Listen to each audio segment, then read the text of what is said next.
नमस्कार. थर्ड आयमध्ये आपलं सर्वांचं मनपूर्वक स्वागत. 2025 या वर्षाची ही अखेर आहे.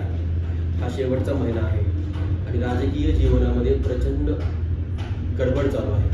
नगरपालिका नगरपरिषदांच्या निवडणुका अगदी 2 दिवसावरती येऊन ठेवलेल्या आहेत. जिकडे बघावं तिकडे प्रचाराची रणधुमाळी चालू आहे. आश्वासनांची खैरात वाटली जात आहे. महाराष्ट्र राज्याचे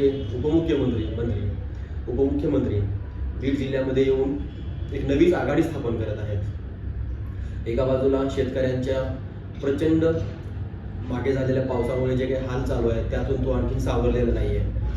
या सर्व वातावरणामध्ये आम्हाला आठवण येते ते गेल्या 2-3 महिन्यांपूर्वी केज तालुक्याच्या पंचायत समितीच्या मैदानावर झालेला वाढदिवसाचा एक भव्य दिव्य सोहळा आणि विशेष या सोहळ्याच्या अध्यक्षस्थानी होते बीड जिल्ह्याचे खासदार, दबंग खासदार माननीय श्री बजरंग बाप्पा सोनवणे साहेब. आणि हा सोहळा हजारो लोकांच्या साक्षीने संपन्न झाला. हा सोहळा भव्य दिव्य होता, देदीप्यमान होता आणि हा सोहळा ज्यांचा झाला ते होते शेतकऱ्यांचे कैवारी, बळीराजा प्रतिष्ठानचे संस्थापक अध्यक्ष, महसूलमध्ये किंवा महसूल विभागामध्ये शासनाने ज्यांना गौरवान्वित केले आहे असे नाहोलीचे राहणारे आणि जिल्हाभरच नव्हे तर महाराष्ट्रभर आपल्या कार्याचा ठसा उमटविणारे CBS इनामदार नाहोलीकर. तर आपण त्यांचा प्रथमतः स्वागत करूया. सर नमस्कार. नमस्कार. काय म्हणते निवडणुकीची वारी चालू आहे आणि भाजपचं या सरकारमध्ये कशा पद्धतीनं उलाढाल चालू आहे सर्व जनता बघते. सध्या काय चालू आहे की निवडणूक आली म्हणजे डोक्यात बसतं आपल्या की कोणत्या पक्षाचे कोण आहे, कसं चाललंय, काय नाही चाललं. आणि भाजपबद्दल अशी नुसती अवलोकन आहे की भाजप हे चाल खेळतंय आणि राजकीय पार्श्वभूमीला बाजूला ठेवून संविधानाची पायमल्ली करून कसं आपण जिंकून येऊ शकतो पायमल्ली करून हे भाजपच्या डोक्यात आहे. परंतु संविधानाला जे मानणारे आहेत ते आज आहेत. एका बाजूला निवडणुका चालू आहेत. शरदचंद्र पवार साहेबांच्या पक्षाचे आपण किसान सेलचे जिल्हाध्यक्ष आहात. काही पक्षाने भूमिका वगैरे दिली की नाही आता या निवडणुकांमध्ये? आदरणीय जिल्ह्याचे खासदार बजरंग बाप्पा सोनवणे यांनी प्रत्येक बैठकीत बोलवलं आणि आम्ही हजर पण होतो. त्यावेळेस आम्ही प्रथम स्वरूपाची जी काही माहिती आहे तर ती जिल्ह्यात तालुक्यामध्ये किती गावं येतं, किती बूथ येतं, कशा पद्धतीनं राजकारण करायचं याची माहिती आम्ही त्यांच्यापर्यंत पोहोचलो. आणि या जिल्ह्याची जेव्हापासून आपले खासदार आले तर तेव्हापासून या जिल्ह्याचं राजकारण बदललं. याचं कारण असं या जिल्ह्याची अशी ओळख झाली की 65 वर्ष या जिल्ह्यावर राष्ट्रवादी काँग्रेस आणि इतर पक्षांचं सरकार होतं. परंतु तोपर्यंत जेवढे खासदार होते त्या खासदारांनी कधी बीड जिल्ह्याला लोकसभेमध्ये नेऊन उभं नाही केलं. परंतु या खासदारांनी संकट असो, अतिवृष्टी असो किंवा आसमानी संकट असो, शेतकऱ्यावर असणारे आत्महत्या असो, ह्या सगळ्या गोष्टीचा आपोआप खासदार साहेबांनी लोकसभेत मांडला, प्रत्येक अधिकाऱ्यासमोर मांडला. म्हणून या जिल्ह्याला नवीन ओळख करायची. इनामदार साहेब, पवार साहेबांच्याच पक्षामध्ये यायचं आहे म्हणजे महसूल विभागामध्ये आपण काम केलं आणि त्यानंतर आपल्याला याच पक्षामध्ये यायचं आहे आणि शेतकऱ्यांच्या प्रश्नांना वाचा फोडायचा आहे असं का कधी वाटलं? लहानसा विषय की मी महसूल विभागामध्ये काम केलंय आणि जेव्हा महसूल विभागामध्ये काम करत असताना माझ्या नजरेत असं आलं की औरंगाबाद जिल्ह्याचे खासदार असो, बीड जिल्ह्याचे असो, इतर कुठल्याही खासदारांनी जेव्हा शेतकऱ्याचा प्रश्न उचलला असेल आणि त्याला जर मान्यता कोणी दिली असेल तर फक्त शरदचंद्र. आम्ही सर्व्हिसला असताना महसूलमध्ये काम करत असताना अचानक एक दिवशी मनमोहन सिंगजी भारताचे पंतप्रधान होते आणि त्यांनी त्यांच्याकडे एक प्रस्ताव नेला शरदचंद्र पवार साहेबांनी. ते म्हणले की महाराष्ट्रामध्ये सध्या शेतकऱ्यांची आत्महत्येची संख्या वाढते, याला कारण काय होतं? तर मग त्यांनी तो मुद्दा विचारला की बाबा त्यांच्याकडं सोसायटी मार्फत, विविध कार्यकारी सोसायटी मार्फत किंवा आपल्याकडे बंडिंग कायदा होता, बंडिंग मार्फत किंवा आपल्याकडे विहिरीचं कर्ज होतं, एवढं अतोनात कर्ज झालं होतं की शेतकऱ्याला व्याजापोटी स्वतःच्या जमिनी विकावं लागल्या. आणि त्यावेळेस सन्माननीय आज शरदचंद्र पवार पक्षाचे स्वतः अध्यक्ष आहात आणि त्या अध्यक्षांनी 70,000 कोटीची माफी दिली आणि त्या दिवशी मला एक शेतकऱ्याचा पुत्र म्हणून इतका अभिमान वाटला की असा एक लढवून येत असला पाहिजे आपल्या भारतासाठी. मग आणि त्यांच्या आमच्या हृदयामध्ये त्यांची एक चांगली प्रतिमा झाली. तेव्हापासून सर्व्हिसला असताना सुद्धा, परंतु त्याच्या अगोदर सुद्धा प्रत्येक सभेमध्ये आम्ही जाऊन अनऑफिशियली बसायचं आणि ऐकायचं, नुसतं ऐकायचं किंवा पवार साहेबांचं मत काय, मग ते कार्यक्षेत्र असो किंवा शेतकऱ्याबद्दल बी बियाण्याचा विषय असो, औषधाचा असो, खतांचा असो किंवा परराष्ट्र धोरण असो, या धोरणावर योग्य कशी पर्याय काढावं असा एकमेव नेता महाराष्ट्रामध्ये, भारतामध्ये ज्यांचं नाव आहे लोकनेते शरदचंद्र पवार. आता सर निवडणुकाही चालू आहेत, स्थानिक कार्यकर्त्यांच्या निवडणुका आहेत, काही पक्षाकडे काही उमेदवारी वगैरे मागत आहात? मी आदरणीय या जिल्ह्याचे खासदार सन्माननीय बजरंग बाप्पा सोनवणे यांच्या सहवासात मला फक्त 2 वर्ष झाली, पण ज्यावेळेसपासून त्यांचा प्रभाव पाहिला, कुशल नेतृत्व पाहिलं आणि शेतकऱ्याबद्दलची तळमळ वाटली, त्याच्यामुळे असं वाटलं मला की बाप्पा बरोबर काम करायला काही हरकत नाही. आणि त्यांनी जी माझ्यावर जिम्मेदारी दिली की तुम्ही जा, आता पदवीधर मतदारसंघाच्या याद्या तयार करायला सांगितलं, त्यावेळेस आम्ही प्रत्येक गावात जाऊन यादी तयार केली. माझा विभाग अंबाजोगाई विभाग मला प्रथम दिला होता. त्या अंबाजोगाईमध्ये 25 गावात जाऊन आम्ही डॉक्टर जे काळे आहेत, नरेंद्रजी काळे, यांना जाऊन भेटलो आणि त्या याद्या आमचे मित्र आदरणीय मगर सर आहेत त्यांच्या बरोबर जाऊन आम्ही त्या 26 गावाच्या याद्या त्यांच्या सुपूर्द केल्या आणि त्यांनी आम्हाला काम दिलं की तुम्ही एवढा मतदारसंघाचं हे पूर्ण काम करा.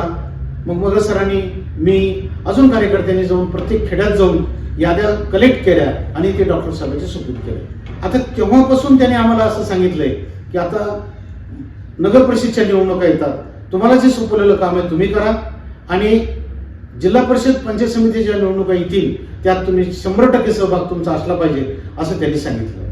आता माझा प्रश्न राहिला तर मला जर पक्षाने आदरणीय खासदार साहेबांनी कुठलंही एखादं पद दिलं, उभा राहायला चान्स दिला, तुम्ही 100% लढवणार. म्हणजे पक्षाने उमेदवारी दिल्यानंतर आपण निवडणूक लढवणार? एक नक्कीच, कारण आतापर्यंत कसं होतं की खासदार आम्हाला खासदारला भेटायला लावत होतं, आज परिस्थिती खासदार आम्हाला भेटतात. हा मोठा एक प्रभाव वेगळा झालेला आहे. आता त्याच्यामुळं प्रत्येक गावात असो, माझं स्वतःचं गाव आहे नाहोली, त्या नाहोलीमध्ये येऊन त्यांनी 2 वेळेस भेट दिली, प्रत्येक गावात जाऊन भेट दिली. असा एकमेव खासदार आहे की त्यांनी निवडून आल्यापासून जिल्ह्यातलं प्रत्येक गाव त्यांना ओळखतं आणि त्यामुळं त्यांच्यावर आमचा इतका विश्वास आहे, जर त्यांनी आम्हाला उमेदवारी दिली तर आम्ही दिलो. नाही, परंतु पक्षाने तर पाठीमागेच एक नोटिफिकेशन जाहीर केलं होतं की ज्यांना उमेदवारी पाहिजे आहे त्यांनी आपले अर्ज आणि काही रुपयांचा डीडी पक्षाच्या नावाने काढून द्यावा, अशी काही प्रक्रिया आपल्याकडून केली आहे? नाही, या गोष्टीचं असं उत्तर आहे की त्यांनी मला बोलवलं होतं, पण काही कारणास्तव मी जाऊ शकलो नाही.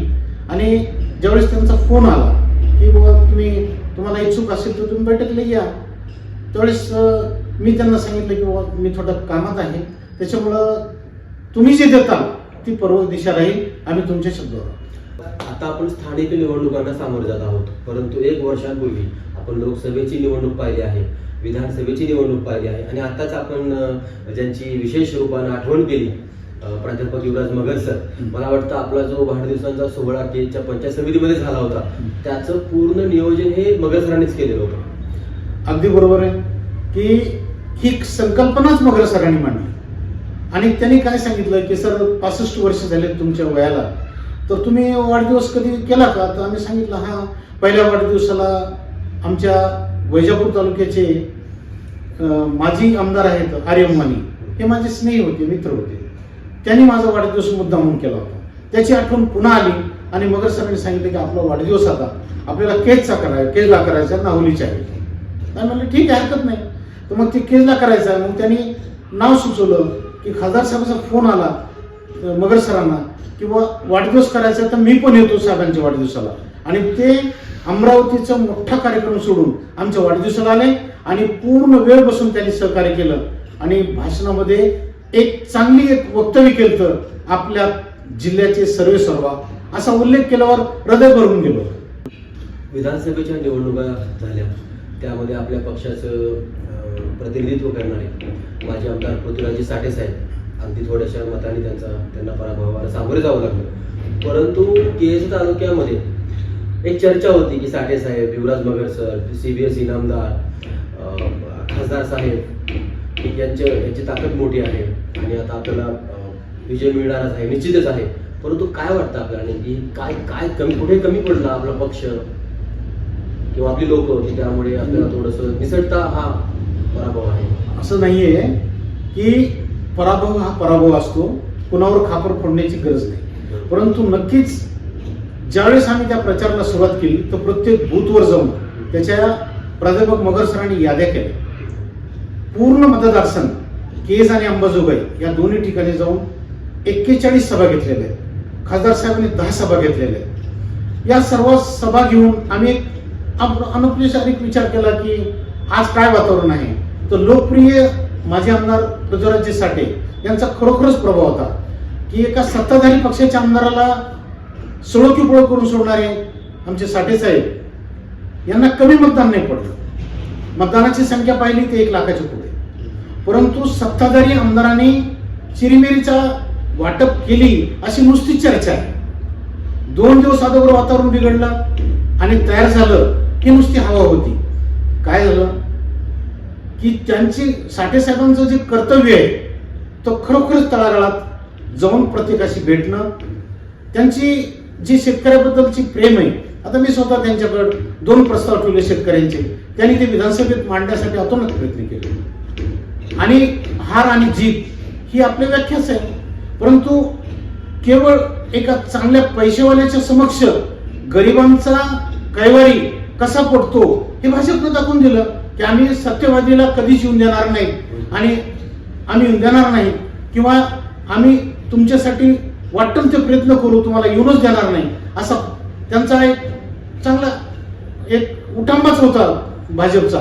त्याच्या पुढे आपल्याला बलाढ्यापुढं थोडं झुकावं लागलं आणि त्याच्यामुळे पराभव झाला. पब्लिक दोन्ही मतदारसंघाचे म्हणजे अंबाजोगाई आणि केज या दोन्ही मतदारसंघातल्या मतदारांनी मी त्यांना राजा समजतो, त्यांनी बरोबर आपलं कर्तव्य पार पाडलं. तर केज तालुक्यामध्ये नाहोली हे गण आहे की गट आहे? नाही, गण आहे. गट हे नांदूर मतदारसंघात येतं.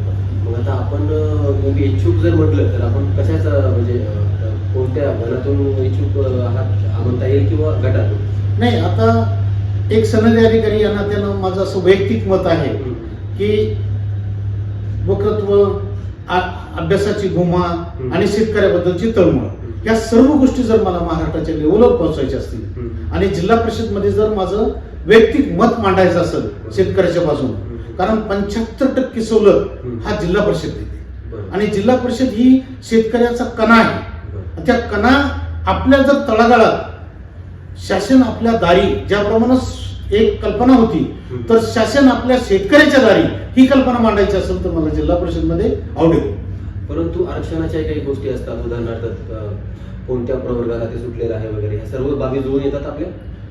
आरक्षणाचा मुद्दा असा आहे की कालच्या सर्वोच्च न्यायालयाच्या निर्देशानुसार 50% पेक्षा पुढे जाऊ नये आरक्षण ही जी सूचना होती ही मला खूप आवडली. परंतु त्या प्रभागामध्ये सुद्धा आम्ही बसतो आणि त्यामुळेच इच्छुक हो. आपल्या खासदार साहेबांनी आपल्या नावाचा विचार करावा, आपल्या कार्याचाही विचार करावा आणि आपल्याला ही उमेदवारी मिळावी आणि जनतेनं भरभरून आशीर्वाद आपल्याला द्यावेत आणि आपल्यासारखा कष्ट करणारा, शेतकऱ्यांसाठी कष्ट करणारा सामान्य घरातील कार्यकर्ता हा जिल्हा परिषदेमध्ये जावा आणि त्याने शेतकऱ्यांचे आवाज आणखी मोठ्या प्रमाणात तिथे मांडावेत म्हणा किंवा त्यात मार्गी लावावेत, प्रश्न मार्गी लावावेत अशी आम्ही अपेक्षा व्यक्त करतो. सर, महसूलमध्ये किंवा महसूल विभागामध्ये आपलं कार्य जे आहे ते फार म्हणजे मोठ्या प्रमाणात आपण कार्य केलं आहे, त्याचा गौरवही झालेला आहे. त्या निमित्ताने काय सांगता येईल, काही आठवणी सांगता येतील आम्हाला? नक्की सर. काय झालं की मी सेवानिवृत्त मिलिटरीमॅन आहे, एक्स सर्व्हिसमॅन आहे. माझी posting 101 infantry battalion TF Pune इथे झाली होती आणि मेडिकलमुळं मला डिस्चार्ज घ्यावा लागला आणि त्या सर्टिफिकेटचा मला फायदा झाला. मला महसूलमध्ये 1983 साली तलाठी या पदावर घेण्यात आलं. आता तलाठी या पदावर घेतल्यावर ज्यावेळेस तलाठी काय असतं याची मला मुळीच जाणीव नव्हती. सातबारा कोणाला म्हणायचा याची मुळीच जाणीव नव्हती. पण ज्यावेळेस मी शेतकऱ्याच्या संपर्कात बसलो आलो त्यावेळेस मला शेतकऱ्याबद्दल काही एक प्रभाव वाढत गेला, त्याची आपुलकी वाढत गेली. आणि मी तलाठी म्हणून 34 वर्ष ज्यावेळेस माझ्या सर्व्हिसमध्ये 34 वर्ष ज्यावेळेस सर्व्हिस केली त्यावेळेस मी तात्काळ मंडळाधिकारी झालो. आणि मंडळाधिकारी झाल्यानंतर माझ्याकडं एक विनायक सहकारी कारखाना वैजापूर म्हणून एक देखरेख अधिकारी म्हणून माझी नियुक्ती केली आणि मला तो वर्षभर सांभाळायसाठी दिला. माझ्याकडे त्यावेळेसचे ते अनुभव सहकारमधले आणि महसूलचे इतके अवाढव्य होते की त्यावेळेस मला सहकार आणि महसूल कळत नव्हतं कशात म्हणतात ते. पण त्यावेळेस ज्यावेळेस मला त्याने देखरेख अधिकारी नेमलं आणि त्यावेळेसचे साखर आयुक्त राहुलजी होते त्यावेळेस त्यांच्या स्वाक्षरीने मला एक मंडळाधिकारी त्यांना या कारखान्याचं चेअरमन म्हणून नेमलं गेलं. आणि लिक्विडेटरमध्ये कारखाना असल्यामुळं तो जिल्हाधिकाऱ्यांनी माझ्या नावाची शिफारस केली आणि त्यावेळेस मला त्या शेतकऱ्याची एवढी आपुलकी वाढली तेव्हापासून शेतकऱ्याबद्दल मी प्रत्येक काम. म्हणजे आपण अगोदर सैन्यामध्ये होता, नंतर तलाठी झाला आणि सेवानिवृत्त झाला, त्यावेळी आपलं पद कोणतं होतं? माझं सेवानिवृत्त झालं त्यावेळेस माझं पद मंडळाधिकारी होतं, परंतु मला कालबद्धमध्ये तहसीलदार या नावाची जी वेतन श्रेणी आहे ती मला मिळालेली आहे आणि तहसीलदार म्हणून मला काम करण्याची सुद्धा संधी मिळाली. आणि सर, नाहोलीच्या परिसरामध्ये एक चर्चा असते की शेती करावी तर साहेबांसाठीच. आपण शेती पण करता, कसं आहे शेतीचं, म्हणजे काय असतं शेतीवर सध्या आपल्या? काय, मी वैजापूर तालुक्यामध्ये मंडळाधिकारी म्हणून काम केलं आणि वैजापूरला चिटकूनच पश्चिम महाराष्ट्र आहे. त्या पश्चिम महाराष्ट्रातले 300 खातेदार पुणतांबा असो, कोपरगाव असो किंवा येवला असो ते माझ्या वैजापूर तालुक्यात येतात. आणि मंडळ म्हणून माझ्याकडे अतिरिक्त कारभार कमी 4 मंडळाचा होता. त्यावेळेस माझ्या लक्षात आलं की हे 2 एकरमध्ये हे कसे काय शेतकरी सक्सेस होऊ शकतात. प्रत्यक्ष जाऊन ज्यावेळेस मी पाहिलं तर त्या लोकांची तळमळ, रात्रंदिवस काम करण्याची हतोटी आणि एक नवीन उपक्रम असायचा की 2 एकर मधल्या एका शेतकऱ्याला 1 कोटीची बिल्डिंग, बसायला गाडी, गळ्यामध्ये अर्धा किलो सोनं. हे कशामुळे राहतं बाबा? यांच्या सौंदर्य कसं आहे, या मुलींचं, यांच्या घरच्या लोकांचं कसं उपयोग त्यांचा भागवतो, म्हणजे त्यांचा खर्च कसा भागतो, उदरनिर्वाह कसा भागतो.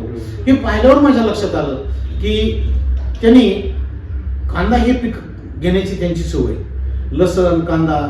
आता मी लाखनी या गावाला मंडळाधिकारी होतो, तिथे मोसंबीचे जवळजवळ 100 बगीचे आणि माझ्या सर्कलमध्ये 1000 बगीचे मोसंबीचे. मोसंबी हे पीक इतकं महत्वाचं आणि शेतकऱ्याला चांगलं जाणणारं पाहिलं त्यावेळेस मला असं वाटलं की आपण सेवानिवृत्त झाल्यावर यांच्यासारखं काहीतरी करून पाहू.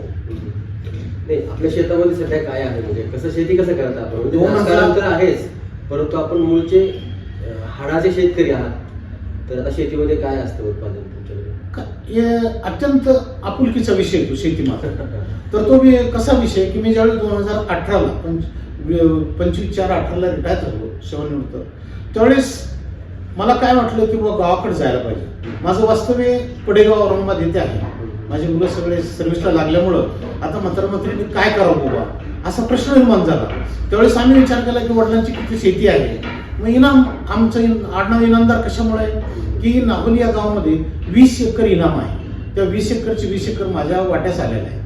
तिथे गेलो, प्रथम तिथली मशागत, माती टाकणं, विहिरी खणणं, पाईपलाईन करणं, या सगळ्या गोष्टी केल्यानंतर पश्चिम महाराष्ट्राचा थोडासा अंश खिशात घेऊन आलो होतो आणि तो त्या गावात नवीन उपक्रम केला मी. 10 एकर लसण लावणं, 10 एकर कांदे लावणं, कांदा विकत घेणं, चाळी बांधणं. म्हणून तिथल्या 2 आता कांद्याचे स्टोर करणाऱ्या 2 चाळी बांधलेल्या आहेत. त्यावेळेतून माझा काय फायदा होईल हे नाही पाहिलं, परंतु माझ्यामुळं मजूर कसे पोट भरतील आणि केस आपले जे मजूर येतात माझ्या कामाला त्यांचा उदरनिर्वाह सुरुवातीला माझ्या मनात आला की जर प्रत्येक दिवशी 10 ते 15 मजूर आपल्या गावात आले आणि त्यांनी याला हातभार लावला तर माझा पण फायदा होईल. तेव्हापासून उत्कृष्ट शेती केली म्हणून 2-3 ठिकाणचे माझे इंटरव्ह्यू पण झालेले आहेत आणि चांगला मला प्रतिसाद मिळाला. एकरी 200 क्विंटल कांदे, एकरी 40 क्विंटल लसण आणि एकरी तूर, या सगळ्या ज्या पिकं येतं तर ठिबकवर केलेले प्रकरण या सगळ्यामध्ये मला खूप फायदा झाला. सर, आपण इनामदार आहात, आणि केजच्या इनामी जमिनी आणि केजचे इनामदार हम्म. यांच्याशी आपला काय संबंध आहे का? केजचे इनाम हे औखा बोर्डचे वक्फ बोर्डाचे हा. आणि आमचा जो गिफ्ट इनाम आहे तो हैदराबादशी संलग्न आहे. बरं. त्यावेळेची सण, त्यावेळेची मुंतकब, त्यावेळेचे गॅजेट हे सगळं वेगळं आहे आणि हे आमचे पाहुणे आहेत.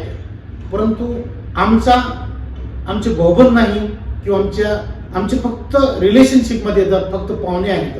आम्ही नाहोलीकर का टाकतो तर नाहोलीचे इनाम आणि इतर 5 गावचे इनाम हे वेगळे आहे. याचं स्टेट गव्हर्नमेंटची जवळचं नातं आहे. तिथं मस्जिद आहे, दर्गा आहे, त्याचे इनाम हे आमच्याकडे आहेत आणि हा जो केजचा इनाम आहे वक्फ बोर्डशी संबंधित आहे. तर त्या औखा बोर्डशी जे संबंधित आहे तर तालुक्यामध्ये अनेक इनाम, त्यातला एक केजचा इनाम.